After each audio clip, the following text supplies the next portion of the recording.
Makaharap sa patong-patong na reklamo ang dalawang African na nambiktima umano ng Koreanong negosyante gamit ang Black Dollar Scam.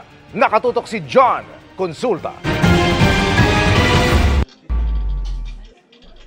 Pinadapa at pinosasa ng mga tauhan ng NBI Organized International Crime Division ang dalawang West African nationals sa isang hotel sa Pasay City.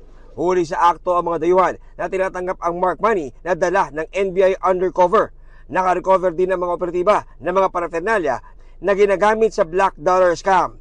Sumbong ng isang Koreanong negosyante, July ngayong taon nang magsimula siyang magbigay ng pera sa dalawang suspect para raw sa logistics ng ipinangakong ilang crate ng ginto at ilang milyong dolyar na dadalhin raw sa kanyang negosyo sa Korea.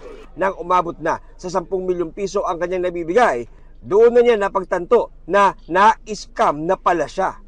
Dinala siya sa isang lugar doon sa Pampanga, may nakita sa kanya na may mga crates ng dollars doon, tsaka yung gold, pinakita sa kanya, at binigyan siya ng sample.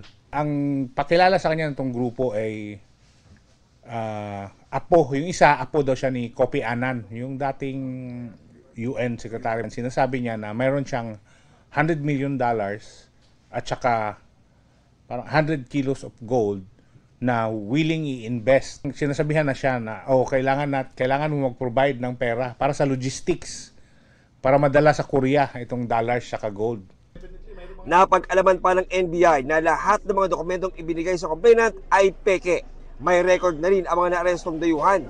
Initial namin is parang may blacklist order tsaka watchlist order na itong mga to. At in fact, ang ginawa din namin, in-inquest namin siya sa fiscal.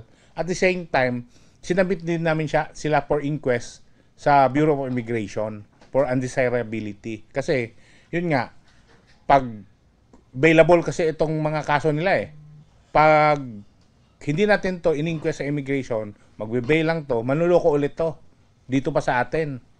Wala pang pahayag ang mga dayuhang suspect na naharap sa reklamong estafa, illegal use of alias, use of falsified documents at money laundering offense. Para sa GMA Integrated News, John Consulta, nakatutok 24 oras.